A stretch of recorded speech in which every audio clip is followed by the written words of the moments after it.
하나님 말씀 보도록 하겠습니다. 하나님의 말씀은 열왕기상 19장 1절부터 8절 말씀입니다.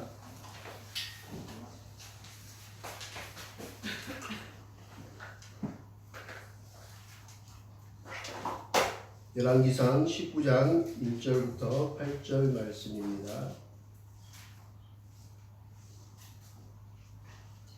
우리 한 절씩 교독하도록 하겠습니다.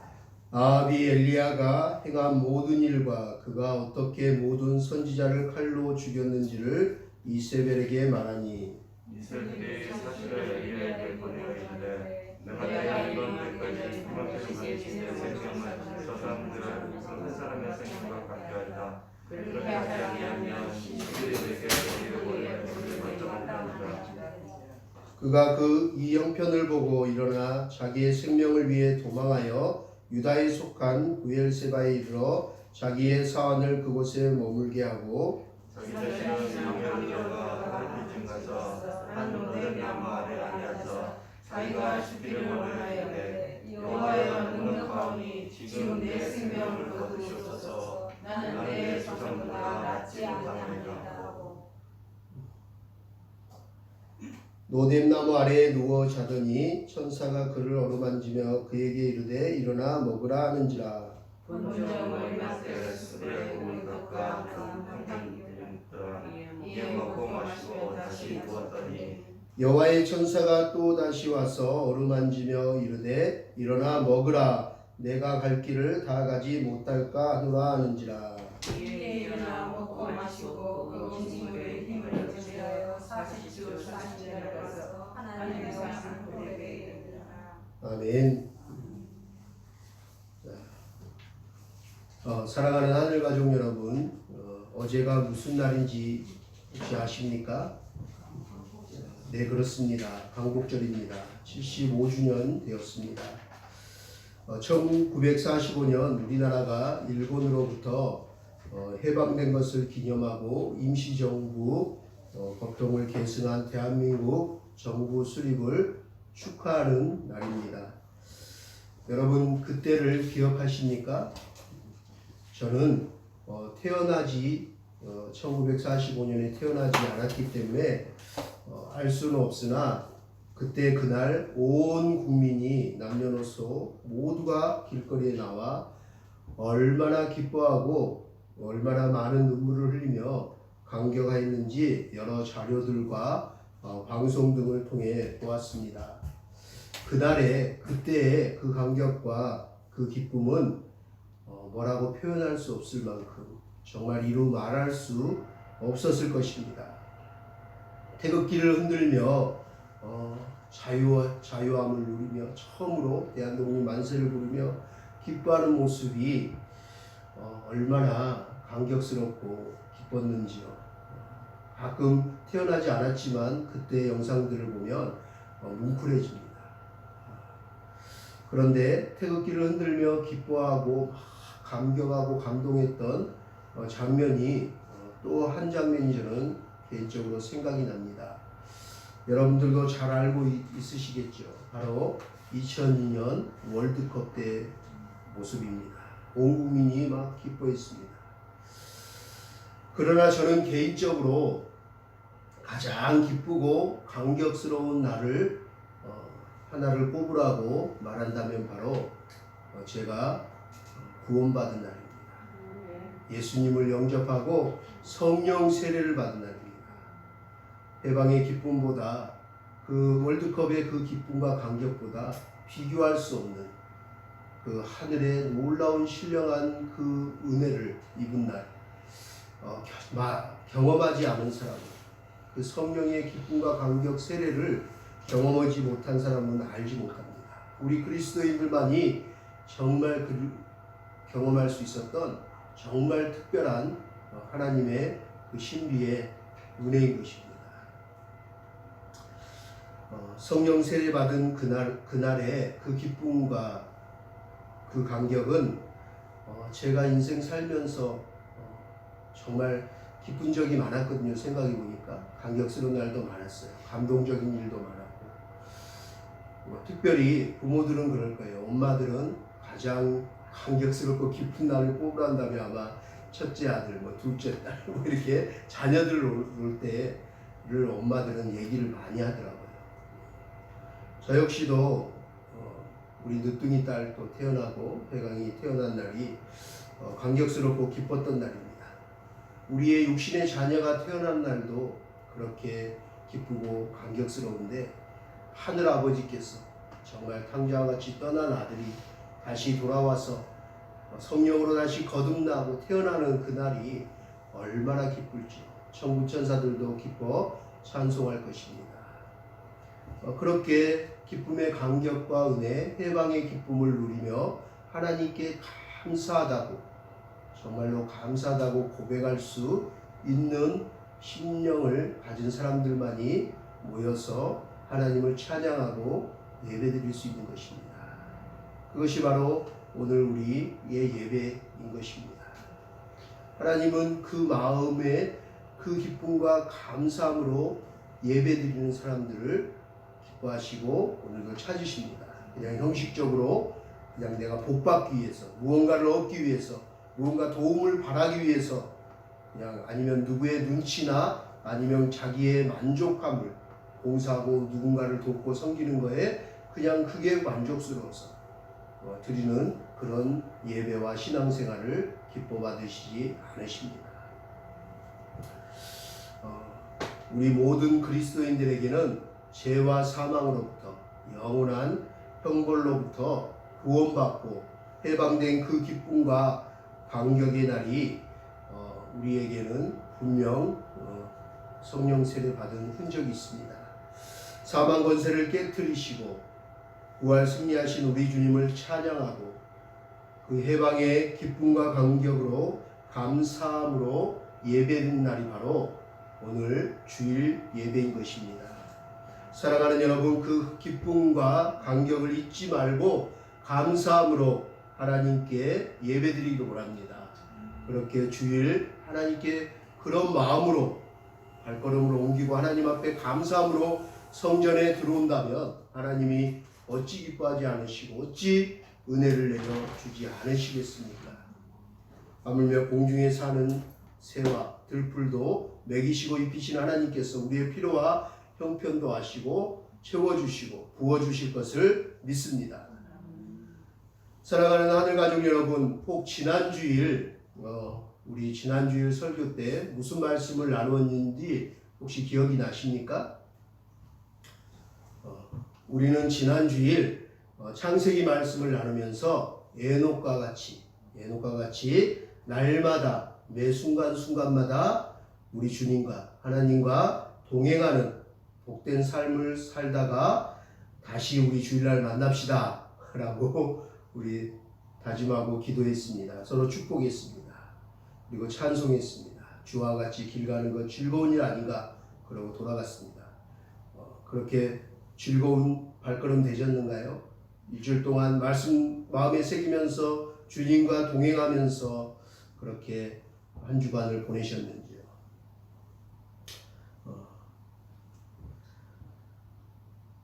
매 순간 하나님은 우리와 동행하기를 원하십니다.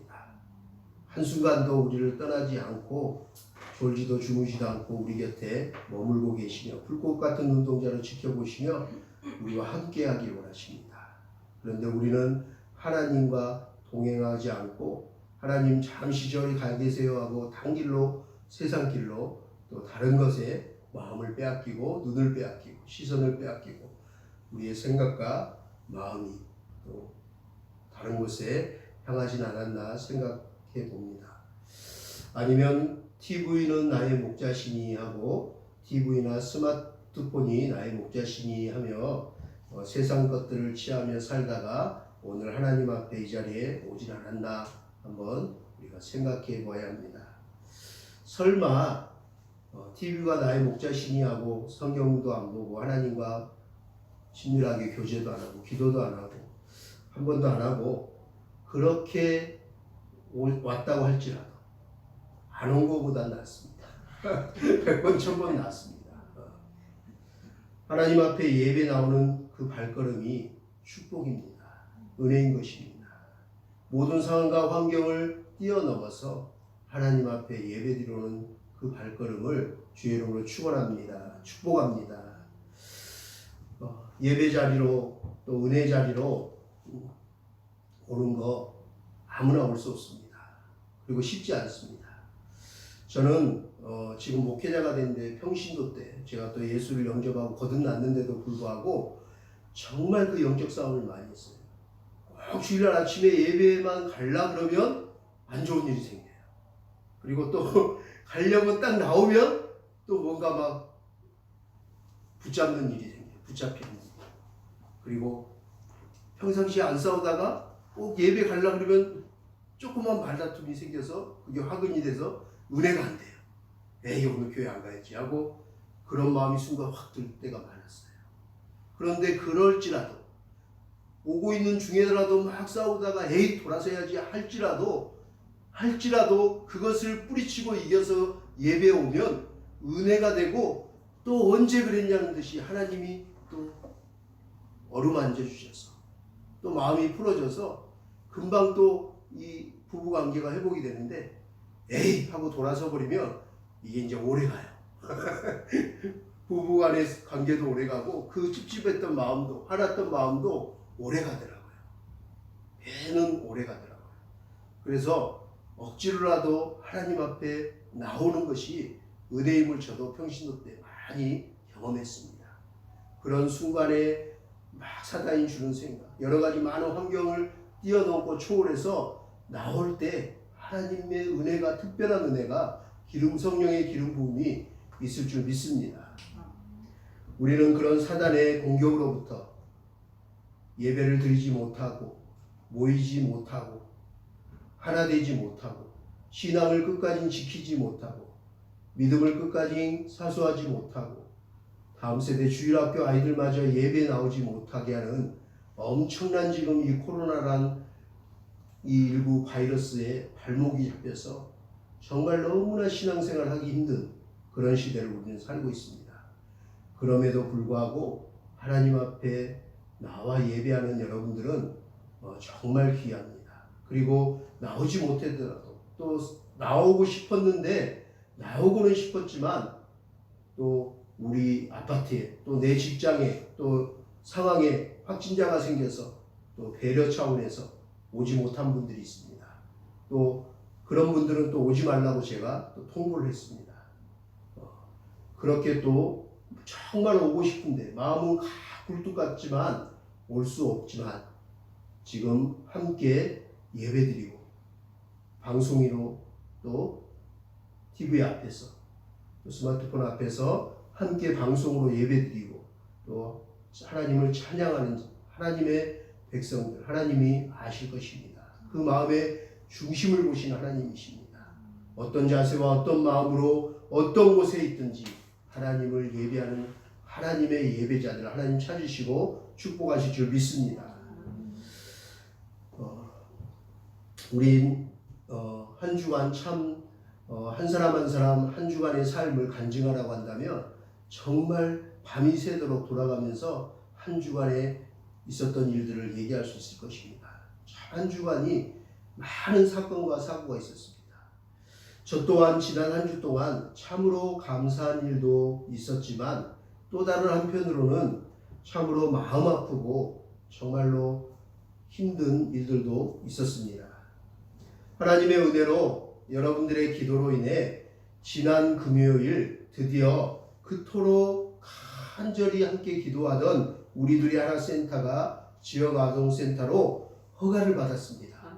그래서 우리 선생님들하고 같이 가서 잠깐 미팅하고 마지막에 돌아가기 전에 허가증입니다 하고 주시는데 봉투에 이어주시는데 제가 봉투에 담지 말아주세요 하고 보고 한참 읽고 너무 감격이 하니까 그분이 이렇게 하더니 목사님 마음고생이 많으셨나 봐요 그러시더라고요. 너무 기뻤어요. 정말 마음고생 많았습니다.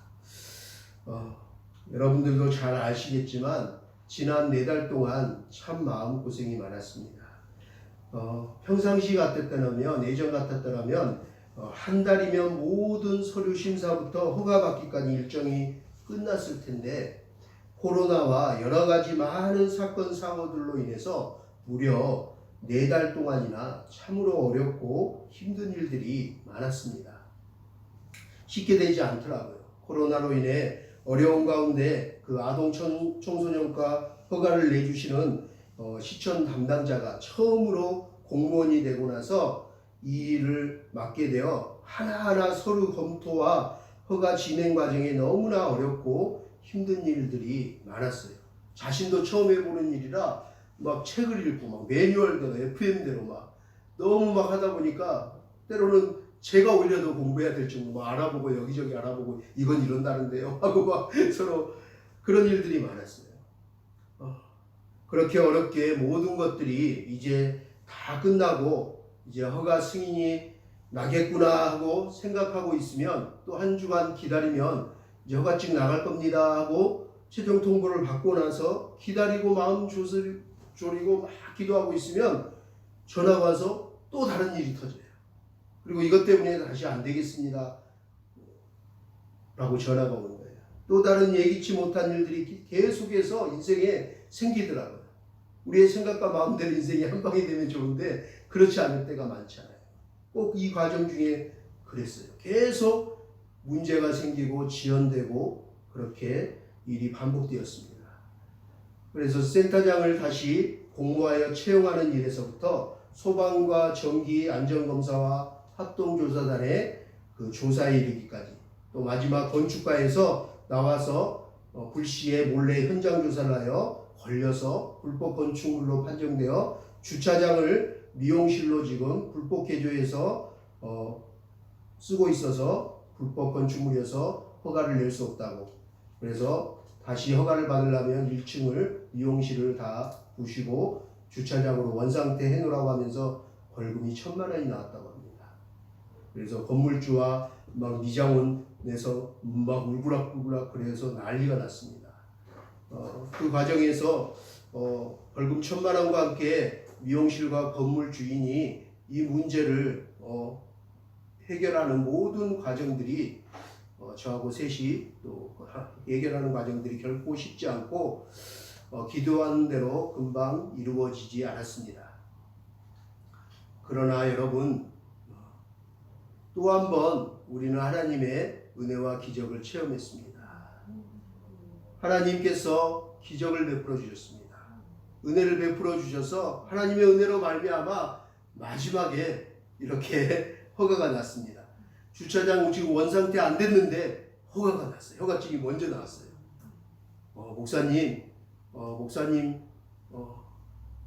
목사님을 믿고 목사님을 믿고 1층 다시 복원한다는 약속을 받고 또 주인에게 제가 약조를 받고 또 통보서를 써서 시청에 제출했어요. 그래서 하루라도 빨리 돼야지 아이들 한 달에 500만 원 정도 지원금을 받고 이 어려운 시대에 운영할 수 있게 강력하게 얘기했더니 그러면 그렇게 시행 조치하는 걸로 목사님을 믿겠습니다. 그리고 미리 조건부로 허가를 내주었습니다. 하나님께서 아직 공무원들은 아시잖아요. FM대로 다 원상태를 놓고 사진까지 찍고 모든 것들이 안전해야지 자기의 그 자리가 잘리지 않기 때문에 정말 FM대로 하는데 이렇게 한 적이 없다고 합니다. 그래서 믿고 하는 거니까 꼭 원상태로 해주십시오 하고 또 나오는데 당부하시더라고요. 어찌됐든 하나님께서 우리에게 가장 좋은 방법으로 하나님께서 우리의 간절한 기도대로 우리의 믿음대로 우리가 승리하였습니다. 코로나로 인해 너무나 어렵고 힘들지만 앞으로 우리들이 하나센터의 아이들이 더 좋은 환경과 교육 시스템에서 아이들이 잘 자랄 수 있게 되었습니다. 앞으로 더 많은 선한 영향력으로 아이들과 어려운 이웃들의 가정을 돌보고 섬기는 일에 많은 열매들이 맺힐 수 있도록 여러분들도 계속 기도해 주시기를 부탁드립니다. 할렐루야. 아멘. 할렐루야. 아멘. 그러나 저는 목회자의 한 사람으로서 그저 마냥 기뻐할 수만은 없는 지난 한 주였던 것 같습니다. 여러분들도 잘 알고 있다시피 지금 우리 예수마음교회는 가장 어렵고 개척 이래 힘든 시간들을 맞이하고 있습니다. 지난 화요일인가요? 우리 뉴스에도 나와서 모두 알고 있을 것입니다. 김포의 주님의 샘 장로교회에서 목사님과 교인 8명이 코로나 확진자가 발생했습니다. 우리들이 하나센터에 다니는 우리 아이들이 살고 있는 우리 아이들이 대부분이 그쪽에서 많이 살아요. 그 주님의 샘 바로 그 상가교회 앞에 아파트이거든요. 그 7단지 8단지 바로 앞 상가교회입니다. 우리 성도 중에서는 우리 한재미 김현수 목사님, 사모님 가정하고 아주 가까운 곳에 위치해 있는 교회입니다. 그리고 엊그저께는 저희 교회 앞에 바로 요 앞에 보이는 양지마을 주공 아파트에서 또 코로나 확진자가 나왔습니다. 확진자가 나오는 날 또 전성인 집사님이 저에게 전화 왔더라고요. 목사님, 저희 그 아파트 4층에 나와서 밖에도 못 나가게 합니다, 지금. 그래서 양지 초등학교 앞에까지도 못 나가게 계속 방송하고 감시하고 있대요, 아파트 주민들. 그래서 전화가 왔어요. 이번 주에도 못 갑니다. 전성일 집사님뿐만 아니라 우리들이 하나센터의 아이들이 또 그 아파트에 살고 있는 아파트 단지입니다. 정말 코로나19 바이러스가 이제 바로 우리 교회의 턱밑까지 온 것 같습니다. 지난주 내내 우리 김포와 서울 용인 등 계속해서 교회에서 대량으로 코로나19 확진자가 발생하고 있어 목회자의 한 사람으로서 굉장히 염려되고 마음이 바쁩니다. 심적으로 많이 힘들더라고요. 엎친 데 덮친 격으로 우리 예수마음교회 기둥이자 귀한 일꾼이신 우리 백성현 집사님과 오경석 집사님의 전화를 받았습니다. 먼저 오경석 집사님께서 연락이 왔습니다. 목사님, 뉴스에 나온 김포 주님의 샘 장로교회 그 확진자 교인 중 한 사람이 저와 같은 회사 직원입니다. 그래서 내일 회사에서 연락 왔는데 회사에 나오지 말라고, 회사 당분간 폐쇄한다고 연락이 왔습니다. 다른 모든 직원들도 코로나 검사를 받아야 한다고 하네요. 저도 이번 주일 예배는 갈 수가 없을 것 같습니다. 차량 운행은 백성현 집사님에게 부탁드리도록 하겠습니다. 목사님 기도해 주세요 라고 전화가 왔어요. 코로나 때문에 경기가 또 어렵고 해서 문구 사업이 너무 안 돼서 사장님이 굉장히 경영이 어렵다고 기도해 달라고 하셨는데 또 이 코로나가 덮쳐서 사장님이 지금 너무 힘들어한대요. 그래서 지금 본인이 몇십 년 다녔던 직장인데 직장도 이렇게 잃지 않도록 위해서 기도해 달라고 하시더라고요. 그러고 나서 얼마 있다가 불과 몇 시간 있다가 우리 백성현 집사님의 전화가 왔습니다. 목사님, 저희 같은 아파트 같은 동에 5층 사는 사람이 조금 전 코로나 양성 판정을 받고 병원으로 갔습니다. 저도 오 지사님 얘기 듣고 운행하려고 했는데 이번 주일날 저도 못 가게 되었습니다. 저희 가정도 갈 수가 없습니다. 기도해 주세요 하고 전화가 왔습니다. 여러분, 백성현 지사님, 또 우리 오경서 지사님, 전성인 지사님 비롯해서 우리들이 하나센터의 아이들, 또 우리 예수마음교회 성도들 모든 가정과 또 아이들을 위해서 기도해 주시기를 부탁드립니다. 계속해서 전해지는 뉴스를 보고 집사님들의 전화 연락을 받고 생각날 때마다 계속해서 기도하고 있습니다. 그래서 이제 다 전화가 오는데 어제 또 장옥희 씨가 전화 온 거예요. 오후에 전화 와서 목사님 그저께 저희 그 아파트 있는데 그 북한 자매가 젊은 자매가 알바를 하는데 알바 끝나고 저녁에 오면서 피곤하다고 택시를 탔는데 택시에서 확진이 옮겨서 지금 택시기사와 함께 그 조사받고 불려가서 아들까지 지금 반응이 나왔다고 해서 거기도 지금 솔토도 지금 마산동도 완전 초비상이 됐습니다. 그래서 올 수가 없다고.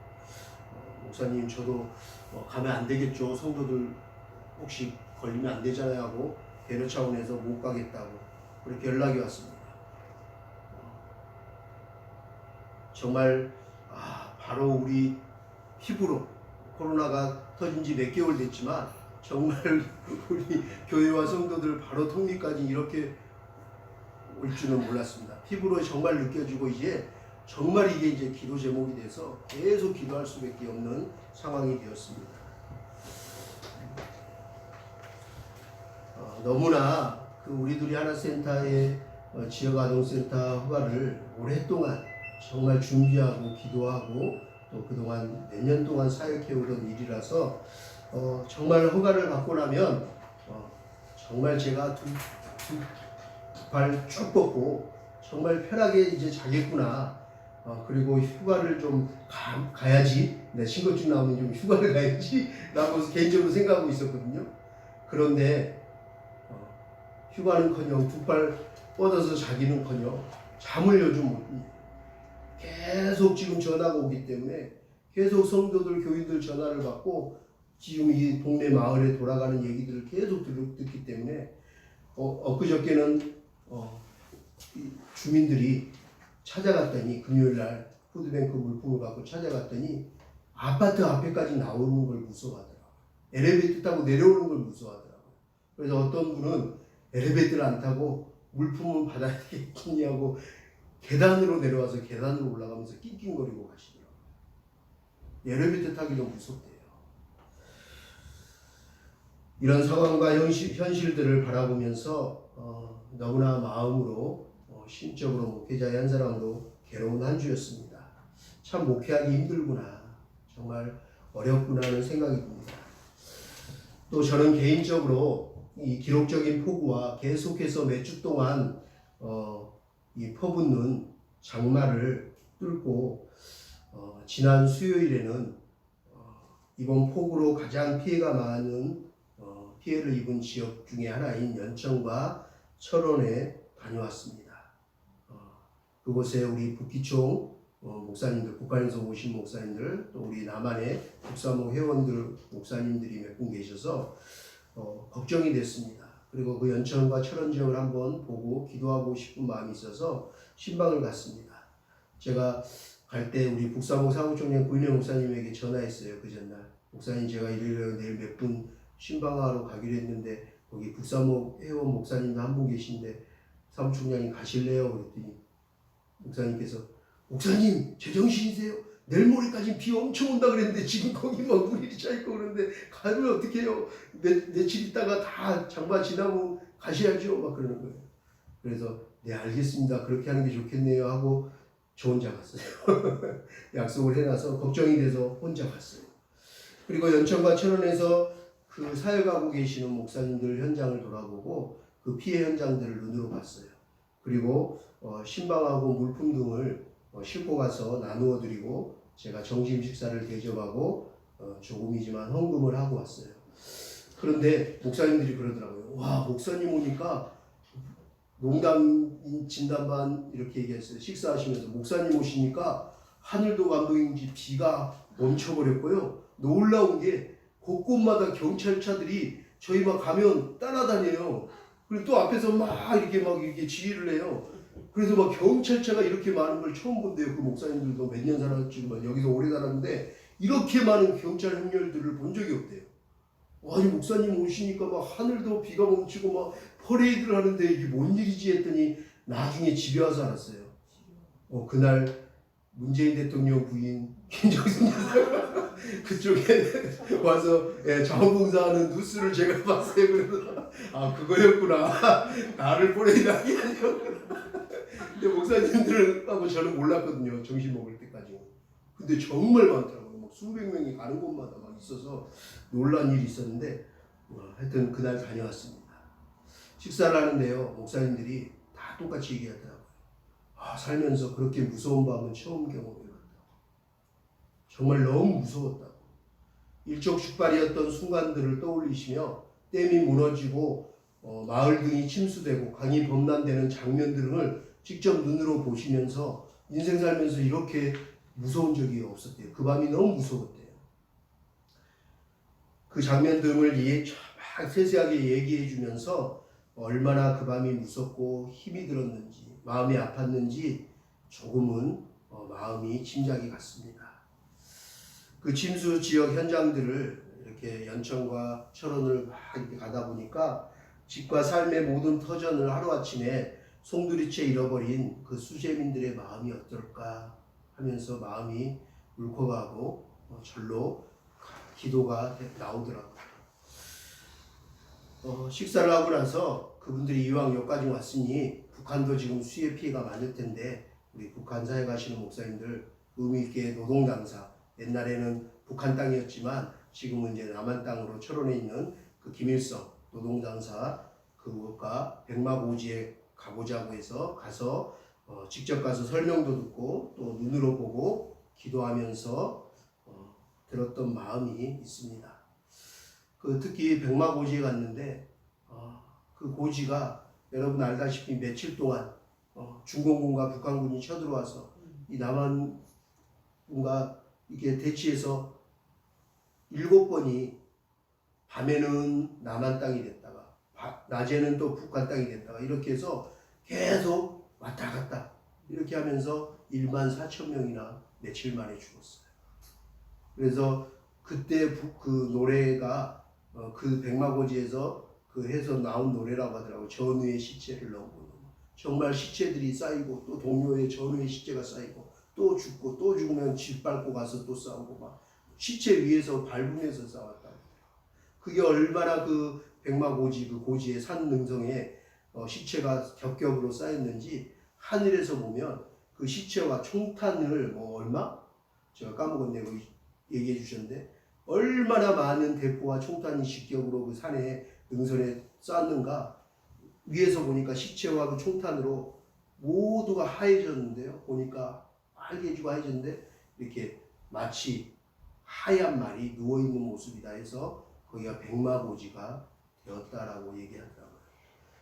그 현장을 보면서 얼마나 지금은 그 초원이 아름답게 산이 이렇게 밭이 이렇게 푸르르지만 그 당시의 모습이 어땠을까 상상해 봤어요. 얼마나 피비린내가 났을까.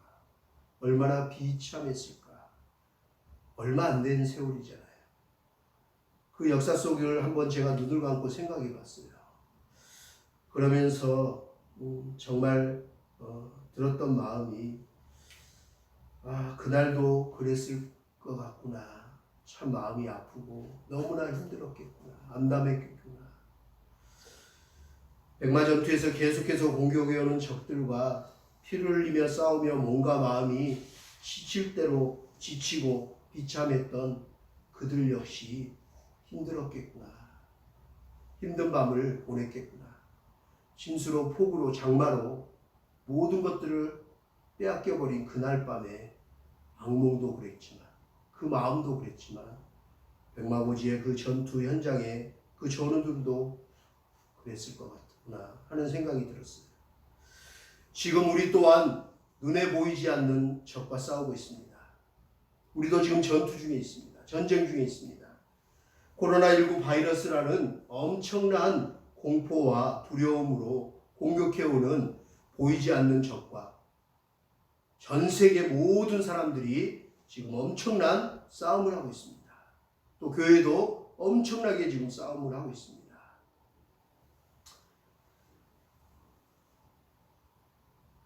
그 비가 어마어마하게 집중적으로 내리던 그 밤도 그랬습니다. 엄청난 폭우와 비바람을 몰고 온 태풍이 몰려오던 그 밤도 그랬습니다. 아마 백마고지에 막 두두두두두 하고 써지는 그 총탄을 저는 조금은 실감해요. 왜냐하면 맨날 며칠 우리 집 조리실 지붕에 비가 내리면 잠을 못 잤거든요. 우두두두두 막 기가 따가요. 막 제가 오히려 찬송가를 들고 음악을 제일 크게 듣고 하도 너무 밤새 막 소리가 잠을 못 자니까 괴로우니까 찬송을 제일 크게 듣고 누우고 막 말씀을 듣는데도 우두두 소리가 또 들리더라고요. 그 밤에 그 전투 백마고지 전투의 현장이 그랬을 것 같습니다. 지금 코로나와 태풍으로 폭우로 많은 사람들이 정말 힘든 삶의 전쟁을 치르고 있습니다. 교회도 지금 영적 전쟁을 치르고 있습니다. 특히 수재민들 그 현장을 보면서 정말 모든 삶의 터전을 송두리째 잃어버리고 주저앉아 울고 싶지만 그들은 그저 주저앉아 있을 수만 없기 때문에 그냥 울고 있을 수 없기에 너무나 비참하고 힘들고 암담하지만 또 힘을 내고 옵니다. 힘을 내어 다시 피해로 잃어버린 집기나 물건 하나라도 건지려고, 그리고 물에 흠뻑 젖어, 제가 그 방송 보면서 너무나 아픈 건요, 어느 할머니가 다른 물품을 안 찾더라고요. 제일 먼저 그 피해 집에 다시 돌아와서 그 자원봉사들과 함께 돌아와서 첫 번째 찾는 물건을 보고 제가 마음이 아팠어요. 눈물이 나더라고요. 그 할머니가 그걸 찾고 그걸 막 보면서 넘기면서 울더라고요. 보셨나요 혹시? 가족 앨범이었어요. 가족 사진 앨범. 그런데 물에 완전 젖어버렸어요. 얼굴을 형체를 알아볼 수가 없어요. 물이 떡이 돼서 한 장을 넘겨지지 않아요. 그걸 보면서 막 오열하시더라고요.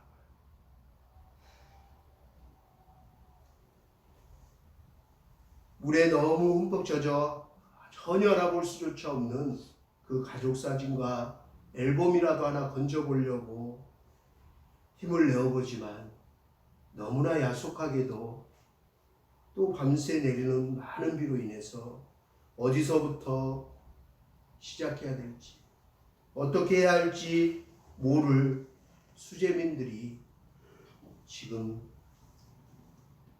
힘들어하고 있습니다. 너무나 속상하고 비참하고 암담했습니다. 죽고 싶었을 것입니다. 죽고 싶었을 것입니다.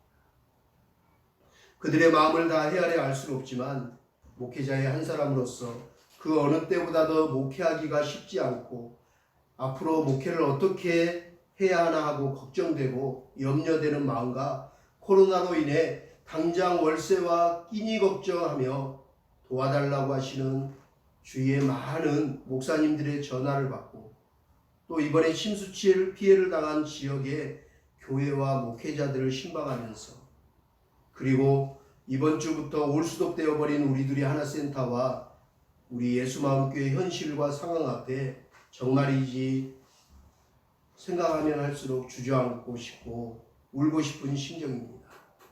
그렇지만 그저 그렇게 주저앉아 마냥 울고만 있을 수 없기에, 주저앉아 있을 수만, 바라만 보고만 있을 수 없기에 너무나 암담하고 비참하지만 힘을 내어 다시 한번 십자가 앞에 나아가 됩니다. 너무나 어렵고 힘들지만 그래도 감사할 수 있는 것은 내가 의지하고 기도할 수 있는 분이 있다는 사실입니다. 내가 기도하면 들어주시고 응답해 주시고 도와주시는 그분이 바로 나의 하나님, 나의 아버지라는 사실입니다. 나의 아버지, 나의 하나님이 계신다는 그 사실 하나만으로도 큰 힘과 위로가 됩니다. 저는 믿습니다. 옥에 갇혀도 사자굴에 들어가도 독사굴에 손을 집어넣어도 하물며 홍해 앞에 서 있을지라도 바로의 군사들이 바로 턱 밑까지 공격해 올지라도 나를 지키시고 나를 안전하게 보호해 주시는 나의 하나님, 나의 아버지를 저는 믿습니다. 아멘. 여러분들도 믿으십니까? 아멘. 우리 함께 믿읍시다. 아멘. 믿음이 이길 것입니다.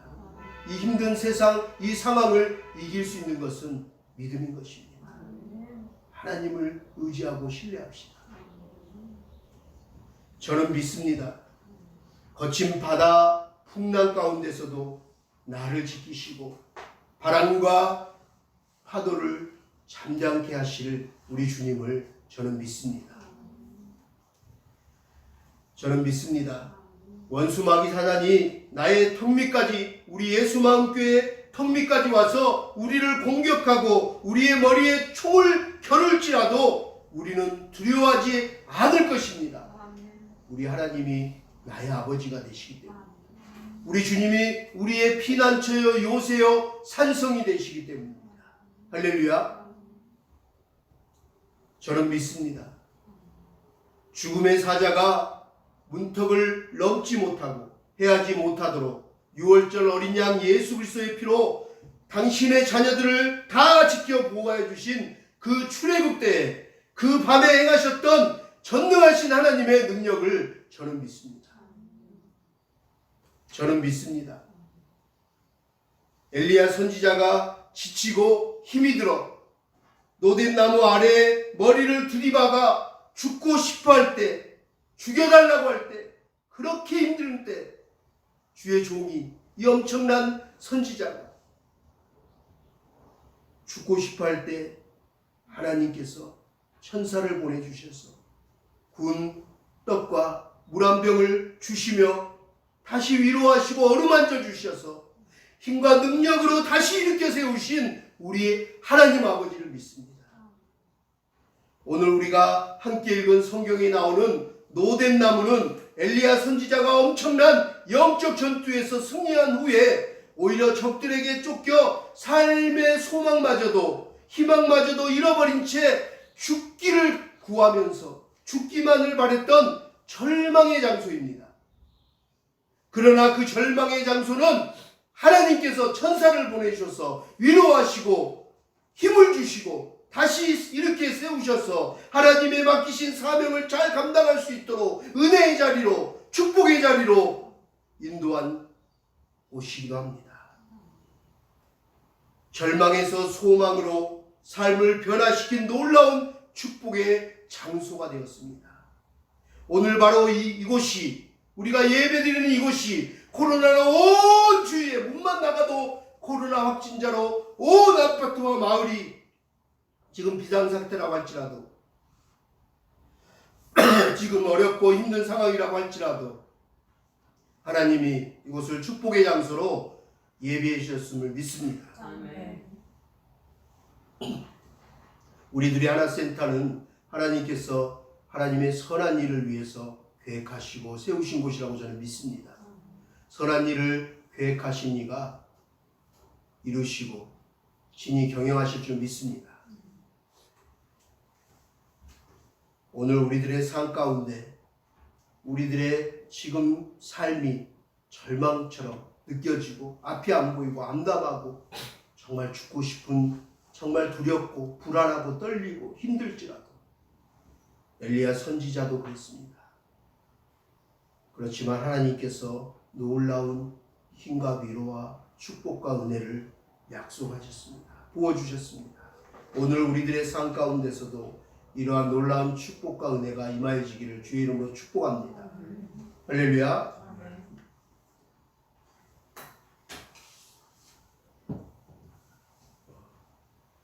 제가 금요일날 푸드뱅크 봉사하다가 팔을 쓰지를 못해서 지금 물컵을 왼손으로 먹는데 불편합니다.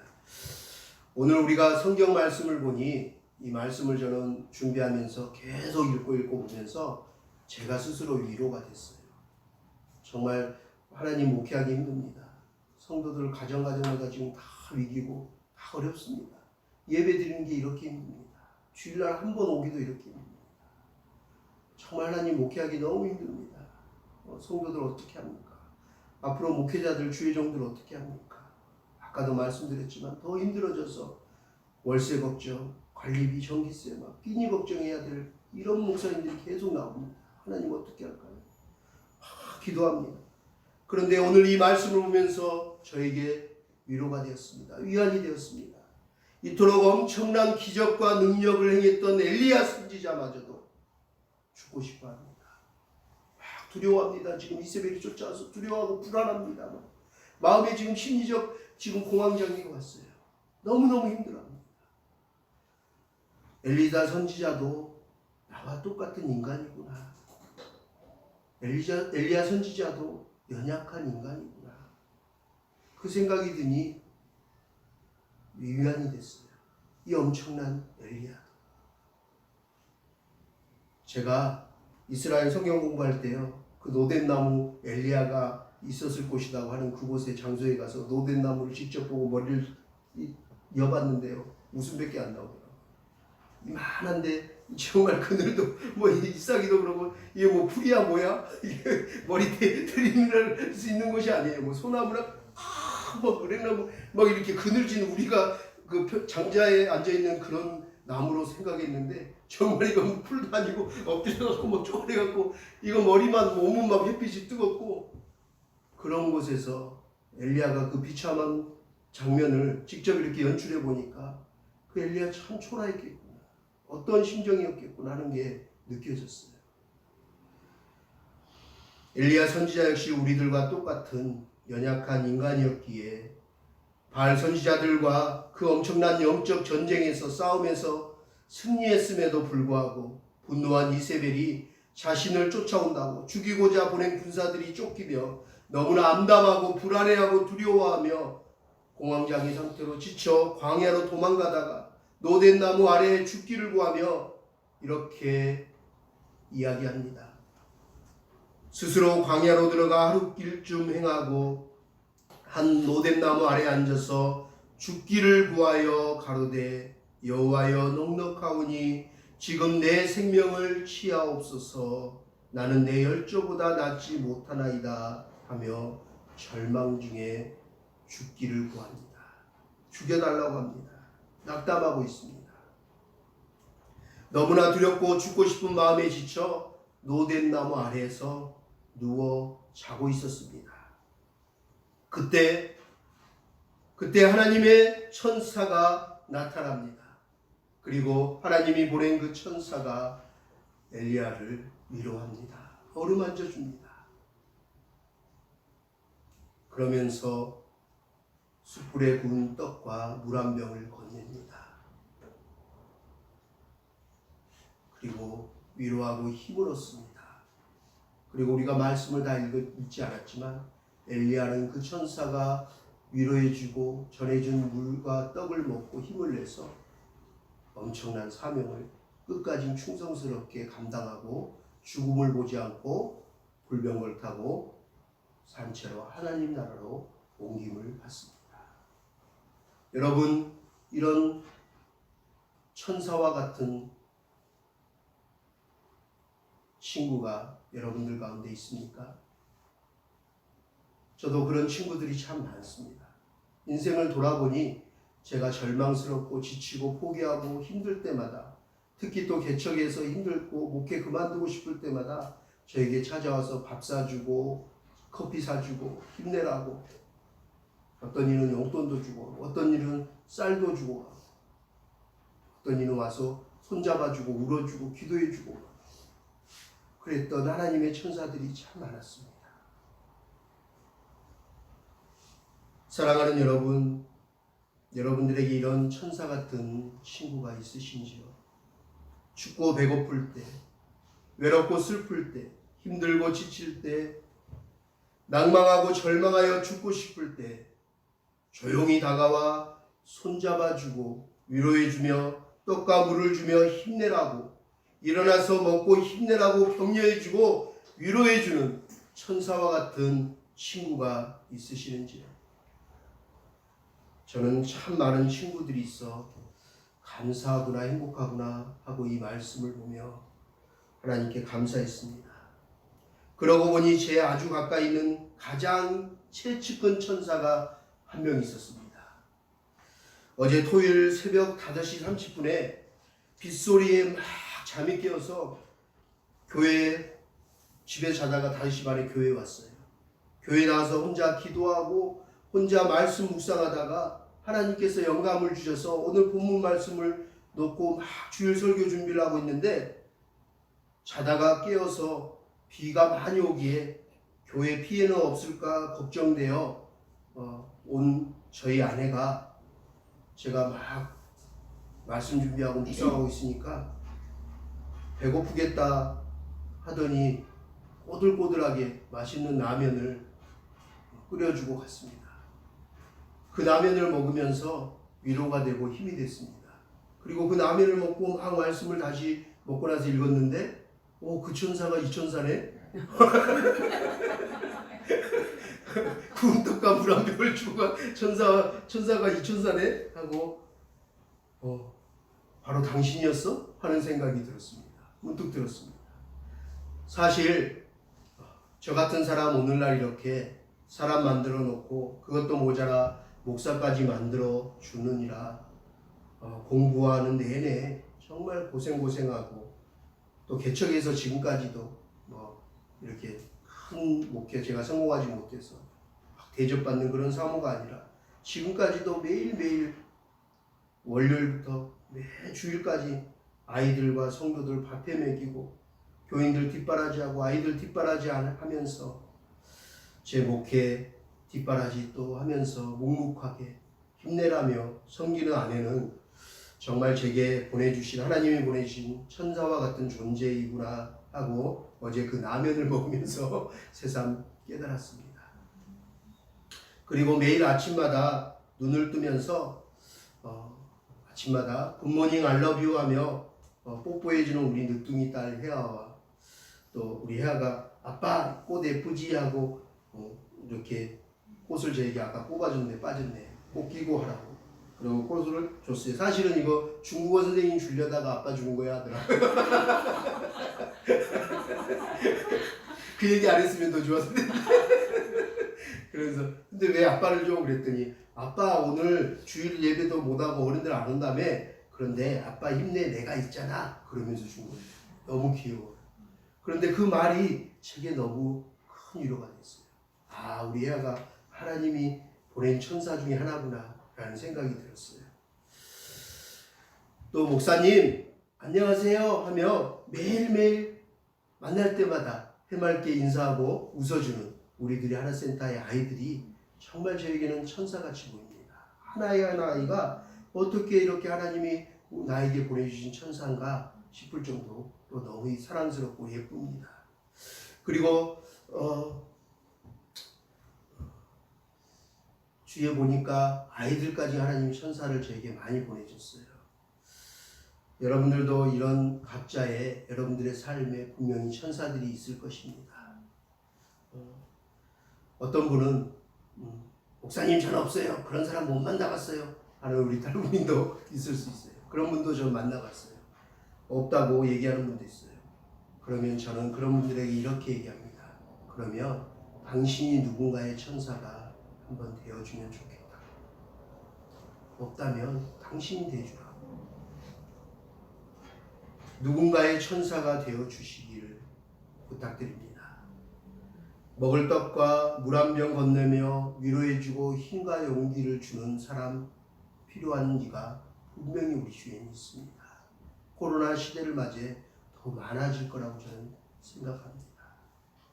우리 교회가 성도들이 해야 될 일이라고 저는 생각합니다. 떡과 물 한 번 건너고 맛있는 거 점심 한 끼 사주고 커피 한 잔 대접해주고 그것이 위로입니다. 그것이 힘입니다. 그것이 하나님의 천사들이 하나님이 보낸 주의 종과 성도들이 해야 될 일입니다. 그렇다고 제가 여러분들에게 맛있는 거 사달라고 드리는 말씀은 아닙니다. 지난번 우리 오키 씨가 요즘 밤늦게까지 야근하고 8시까지 막 야근하고 고생한다고 하길래 제가 오키 씨에게 말했어요. 오키 씨, 뭐 하려고 그렇게까지 몸도 안 좋은 사람이 체력도 안 되는 사람이 밤늦게까지 그렇게 돈 벌어서 뭐 하려고 했더니 오키 씨가 이렇게 대답했는데 순간 마음이 울컥하면서 찡했어요. 오키 씨가 순간적으로 이렇게 얘기하더라고요.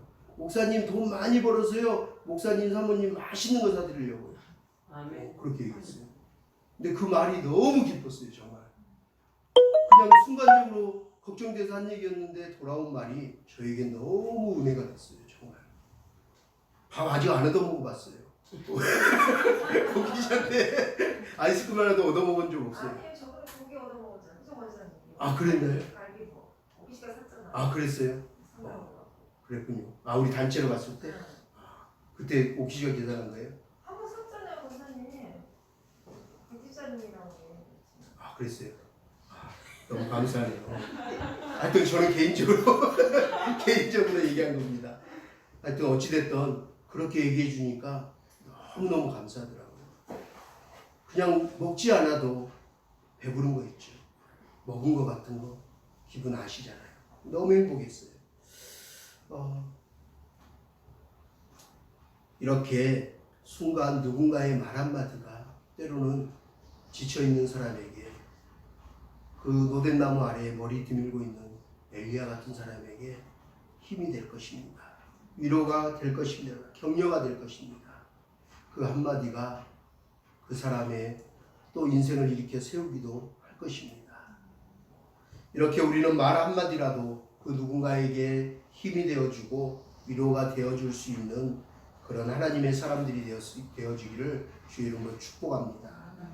저와 여러분 우리 모두가 천사가 서로에게 천사가 되어주면 좋겠습니다. 그 누군가에게 따뜻한 말 한마디, 맛있는 밥 한 끼, 차 한 잔 대접하십시오. 섬기는 자가 복 있는 자입니다. 섬기는 자가 복 있는 자입니다. 있어야지 베푸는 것입니다. 마음도 넉넉하고 물질도 넉넉하고 있는 것이 복입니다. 할렐루야. 그럼에도 불구하고 목사님, 저는 그래도 없어요. 저는 그런 친구, 천사 같은 친구가 저 곁에는 그래도 없어요 하는 분이 계실지 모르겠습니다. 그래도 괜찮습니다. 그래도 괜찮습니다. 당신 곁에 그런 친구가 있습니다. 한 분 계십니다. 당신을 위해서, 당신의 그 모든 죄와 허물을 위해서 대신 십자가에 죽으신 분이 계십니다. 당신을 구원하시기 위해서, 당신에게 이 땅에서 누리지 못한 그 행복을, 영생 복락을 누리게 해주시기 위해서 아낌없이 물과 피를 당신을 위해서 다 흘리시고 내어주신 당신의 친구가 있습니다. 당신은 지금 사단의 마귀의 죄의 종으로 매여서 묶여서 살고 있지만 당신을 해방시키시고 자유함을 누리고 영생을 얻게 하시기 위해서 당신을 사랑하시는 분이 계십니다. 그분이 이제 너를 종이라 하지 아니하고 다시는 종이라 하지 아니하고 나의 친구라 하리라 말씀하십니다. 그분이 당신 곁에 계십니다. 당신 마음 문 앞에 와서 문을 열어달라고 노크하고 계십니다. 문 밖에 서서 두드리노니 너는 그 음성을 듣고 마음의 문을 열면 그는 너에게 들어가 너와 함께 영원히 먹고 마시리라 말씀하십니다. 당신이 그 친구의 똑똑똑한 음성에 귀를 기울이고 친구가 되고 싶어하는 주님의 음성에 초대에 응하면 됩니다. 저는 전도하면서 그렇게 얘기합니다. 우리 특히 탈북민들 만나면서 목사님 저 여기 와서 살 일이 암담해요. 깝깝해요. 저는 혼자 왔거든요. 친구도 친척도 없어요. 여기 아는 사람 하나도 없는데요. 친구가 없는데요. 그렇게 얘기해요. 아는 괜찮아요. 제가 친구가 되어줄게요. 당신의 친구가 되어줄게요. 그리고 나서 저 말고 좋은 친구가 또 있답니다. 정말 저보다 멋지고 좋은 친구 있습니다. 나중에 소개시켜드릴게요. 이렇게 얘기하거든요. 그리고 이제 어느 정도 관계하면 이분에게 이제 기도하다가 마음에 이제 이렇게 열릴 것 같으면 복음을 전합니다. 우리에게는 진정한 친구가 계십니다. 바로 예수 그리스도 우리 주님입니다. 할렐루야. 그분이 여러분 곁에 있습니다. 항상 우리 곁에 함께 하십니다. 우리가 어디에 있든 무엇을 하든 어떤 어려움을 당하든 언제 어디서나 불꽃 같은 눈동자로 주무시도 졸지도 않으시고 늘 함께 하십니다. 우리의 여러분들의 상한 심령을, 힘들어하는 마음을, 지친 영혼을 어루만져 주시고 눈물을 닦아 주시며 상처를 싸매 주시는, 위로해 주시고 힘 주시는 임마누엘 우리 주님이 저와 여러분의 친구가 되십니다. 할렐루야. 그리고 우리가 지치고 힘들 때 하나님은 이렇게 천사와 같은 사람들을 보내서, 하나님의 천사들을 보내서 우리의 입을 거 먹을 거, 우리의 필요와 형편들, 우리의 상한 마음도 공감함도 어루만져 주시는 분입니다. 할렐루야. 오늘 엘리야 선지자만 가서 어루만지고 입을 거 먹을 거 제공해 주는 하나님이 아니십니다. 저와 여러분의 아버지시기도 합니다. 할렐루야. 오늘 말씀을 마치겠습니다. 노된 나무는 엘리야 선지자가 엄청난 영적 전투에서 승리한 후에 오히려 적들에게 쫓겨서 불안하고 두렵고 앞이 안 보이고 어디로 가야 될지 방향도 모르겠고 그래서 노된 나무에 머리를 들이밀어서 죽기를 구하며 공황장애 패닉 상태에 있는 정말 죽기만 바랬던 절망의 장소였습니다. 그러나 그 장소는 하나님께서 천사를 보내어 어루만져 주시고 먹을 것을 주시고 또 하나님께서 힘을 주고 위로해 주셔서 더 큰 사명을 거기 주저앉아서 끝이 아니라 더 큰 사명을 감당하고 죽음을 이기고 사망 권세를 깨뜨리고 하나님 보내신 불명거를 타고 하늘나라로 가게끔 멋지게 인생을 끝을 하나님께서 장식하게 한 전환의 장소였습니다. 지금 코로나가 우리 턱 밑에 와 있지만 지금 예배를 드릴 수 없게끔 상황을 만들고 있지만 우리를 두렵고 절망과 낙담에 낙심의 그 시간 속에 우리를 몰아넣지만 지금 이 시간이 하나님 앞에 더욱더 큰 은혜를 받을 수 있는 하나님이 분명히 우리에게 천사를 보내주시고 월세와 끈이 전기세 걱정하는 주의 종들에게도 엘리야처럼 하나님께서 천사들을 통해서 하나님께서 필요를 채워주시는 걸 믿고 우리가 우리에게 나머지 사명, 하나님 우리에게 맡긴 사명이 아직 남아있을 것입니다. 그 사명을 위해서 기도하고 먼저 하나님 나라와 의를 구하며 나아가며 마지막 죽음 후에 사망의 권세를 이기고 하나님 나라 저 천국에 함께 가기를 주의 이름으로 축원합니다. 지금 코로나로 너무나 힘들고 어렵지만 또 폭우로 인해 절망 가운데 있지만 때로는 경제 상황으로 인해 먹을 것이 없고 죽고 싶지만 하나님이 우리 모두를 사랑하시고 입히시고 돌보시고 먹이실 것입니다. 천사와 같은 일을 때로는 보내주실 것입니다. 당신의 배고픔을 해결해 주시고 당신의 필요를 채워주실 것입니다. 사랑하는 여러분, 힘들고 지쳐 낭망하여 죽고 싶으십니까? 그럴지라도 오늘 말씀에 힘을 내시기 바랍니다. 하나님께서 천사를 보내시어 말씀하십니다. 일어나 먹으라. 일어나 먹으라 말씀하십니다. 하나님께서 주시는 생명의 양식을 먹고 하나님께서 주시는 생명의 양식을 먹고 일어나 걸어가십시오. 일어나십시오. 오늘 우리가 시간 관계상 말씀을 다 읽어보지 못했지만 이후에 엘리야의 선지자는 하나님의 천사가 준 떡과 물을 먹고 힘을 내어 일어나서 자신에게 주어진 그 길을 걸어갔습니다. 그리고 그 사명을 잘 감당했습니다. 우리 마지막 인생이 그런 축복의 인생이 되기를 다시 한번 부탁드립니다.